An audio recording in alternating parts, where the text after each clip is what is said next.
Oi,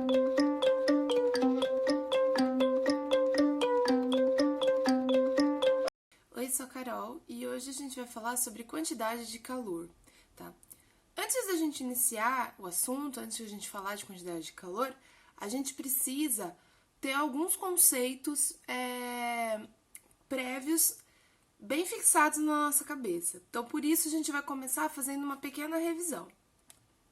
Então, a gente tem que relembrar algumas coisas. A primeira é o conceito de temperatura. O conceito de temperatura, ele é um dos conceitos mais importantes que tem dentro da física nessa área, né, na parte de física de termometria, termologia e calorimetria, que é essa parte que a gente está vendo agora. E temperatura é a medida do grau de agitação das moléculas, tá? Então, todo o corpo é formado por molécula e essas moléculas, elas se agitam, apesar de a gente não enxergar, tá? Quanto mais elas se agitam, maior é a temperatura, e quanto menos elas se agitam, menor é a temperatura. Pode parecer estranho, né? Porque a gente não vê as coisas vibrando, né? A matéria, a gente não vê isso acontecendo, mas acontece, tá? Então, a temperatura é o que mede o quanto as moléculas estão se agitando. O calor, por sua vez, é diferente da temperatura. É importante diferenciar isso, tá? Calor é uma forma de energia e não tem a ver com a sensação de quente ou frio, apesar de usarmos a palavra no nosso cotidiano para nos referirmos quando o dia está quente, por exemplo.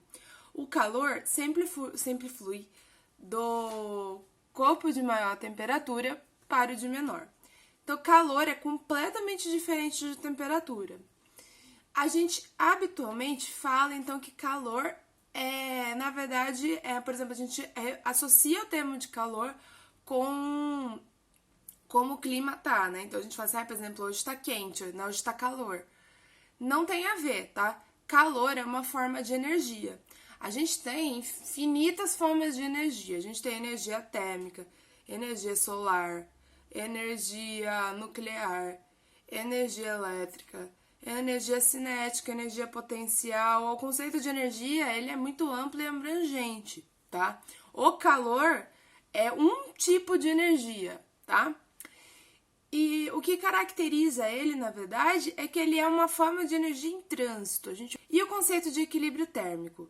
Equilíbrio térmico é quando você tem corpos variados em diferentes temperaturas e eles trocam calor entre si, então eles trocam energia entre si, até todos chegarem na mesma temperatura. Então, vamos supor, você tem um copo de Coca-Cola e aí você coloca gelo nele para ele ficar gelado.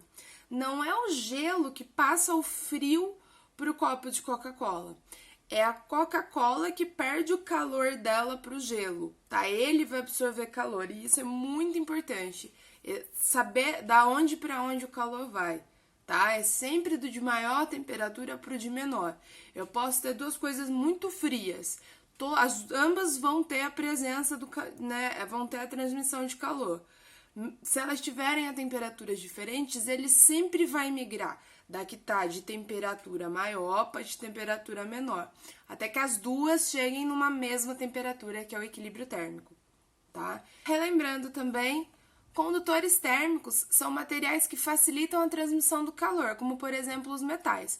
Quando a gente encosta às vezes a mão numa latinha de alumínio, a gente sente muito gelado. É diferente, por exemplo, da gente encostar a mão num plástico. Isso tem a ver com a condutividade térmica do material. Os metais, eles são bons condutores de calor. Então, o que acontece? A tua mão, você pega uma latinha na geladeira, a tua mão, ela tá em temperatura mais alta do que a latinha. Então, a hora que você encosta, você vai perder calor da tua mão para a latinha. Ok? Como a latinha ela é boa condutora térmica, isso acontece muito rápido. Então você tem a sensação de gelado na tua mão. Isolantes térmicos são materiais que dificultam a transmissão do calor, como por exemplo o isopor, o vidro, a lã. A lã é um isolante térmico excelente, tá? E então o isolante térmico é um material que, na verdade, ao invés de eles permitir que o calor se transmita de uma maneira muito rápida, né? Ele faz com que isso aconteça mais lentamente. Quando a gente, por exemplo, então, a gente usa o cobertor ou coloca uma blusa de frio porque tá frio, Na realidade, o que a gente está fazendo não é nos aquecendo, é impedindo que o calor do nosso corpo, né, que é que a gente desprende, saia para o ambiente e a nossa temperatura abaixe, tá? Como o cobertor, o material do cobertor em si, ele é um isolante, ele serve para isso. Existem outros tipos de tecido que eles são para, por exemplo, prática esportiva. São tecidos que eles permitem a troca de calor seja muito fácil com o ambiente. Esses não são isolantes térmicos, mas a lã, o algodão são bons isolantes, tá? Então, o material que é isolante térmico, ele não permite não, porque é impossível, tá? A passagem de calor de um meio para outro é dificultada por ele. Ó, percebam que eu dei o exemplo da latinha, eu falei, ó, você pega a latinha, você sente a mão fria, porque a tua mão tem temperatura maior, ela perde calor para a latinha. O calor é a energia, a sensação de quente e frio é uma consequência, tá? Na física não se usa falar de quente e frio usando o calor. A gente entende que o calor é a forma de energia, tá bom? Então, retomado esses conteúdos, agora a gente pode falar de quantidade de calor. Se eu tenho meios de transmitir calor, e eu tenho a definição do que é calor é uma energia, eu devo ter alguma forma de medir quanto calor está sendo transferido, ou quanto calor eu preciso para fazer alguma coisa. Como é que eu faço isso, tá? Aí agora entra então a parte de quantidade de calor. Equação fundamental da calorimetria. O que é isso, tá? Ela é uma equação que ela vai medir quantidade de calor, quanto calor está sendo transferido em cada troca que eu tô vendo, tá? Na equação fundamental da calorimetria, o que é a quantidade de calor em calorias? O M é a massa do material que você está olhando em gramas. O ΔT é a variação de temperatura, então é a temperatura final menos a inicial de alguma coisa, da coisa que você está olhando, tá? E o Czinho? O que é esse cara, tá? O Czinho, ele é chamado de calor específico sensível. E esse conceito, ele é muito importante. O calor específico é a quantidade de energia necessária para que a temperatura de 1 grama de um material aumente 1 grau.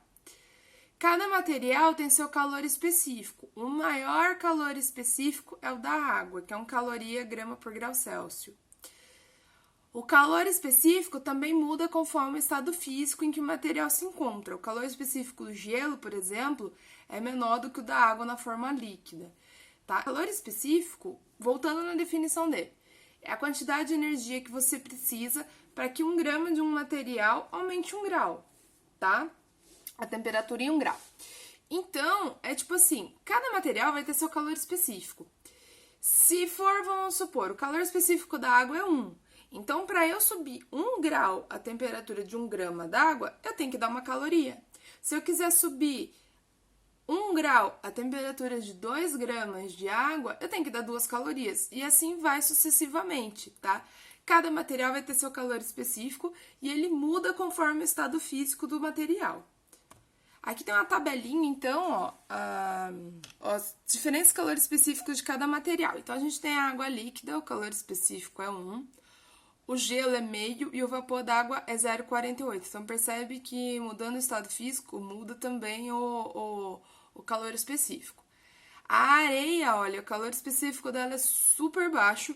Guarda bem a diferença, agora que vocês estão assistindo esse vídeo, a diferença entre o calor específico da areia e da água.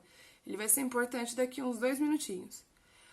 O vidro, o alumínio, o mercúrio, a prata e o ferro. Ó, percebe também que dos metais, tirando o alumínio, né, nem tanto, os metais, eles têm calor específico bem baixo. Aí, o que o calor específico, por que ele é tão importante? Ele é um motivo, ele é, né, pela qual alguns materiais esquentam ou esfriam mais rapidamente que outros. Quanto menor o calor específico, mais rápido um material esquenta e, consequentemente, esfria. O calor específico da areia, por exemplo, e aí entra o que eu falei, é bastante baixo, de forma que no deserto, durante o dia, as temperaturas atingem 50 graus Celsius, enquanto que à noite elas podem bater os menos 10. Então, ó, aqui, o calor específico da areia é 0,12. Deserto só tem areia, né? E aí, o que acontece? Ela esquenta muito rápido. Então, durante o dia, essa areia esquenta muito rápido e o ambiente inteiro fica quente e insuportável. Então, chega a 50 graus facinho. Só que à noite, tá? Como ela esquenta muito rápido, ela esfria muito rápido também.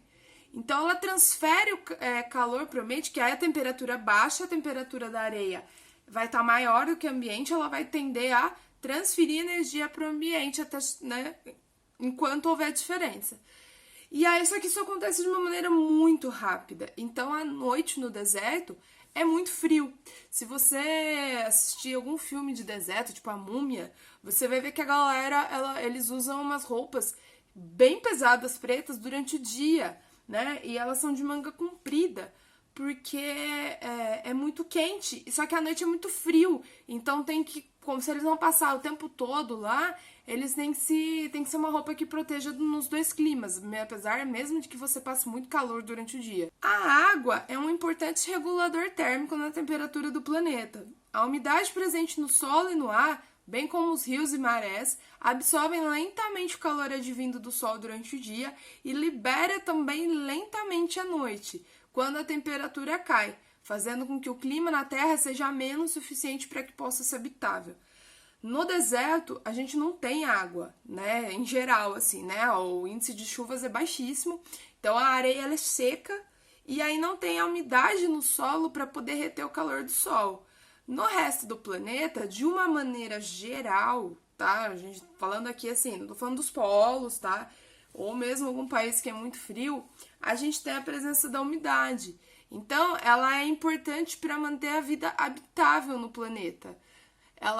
Os oceanos, né, os rios, a umidade que está no ar, a água que está no solo, ela absorve o calor durante o dia e à noite ela libera, como tudo. Só que, ó, voltando aqui na tabela, a água, o calor específico é 1. Então, isso acontece de uma maneira muito mais devagar, muito mais lenta. Ok? Acabei a apresentação. Então é o seguinte, a gente vai fazer exercício agora, continua acompanhando o vídeo. E é isso, se tiver alguma dúvida, eu vou deixar os slides aqui embaixo para baixar. Se tiver alguma dúvida, deixa nos comentários e até!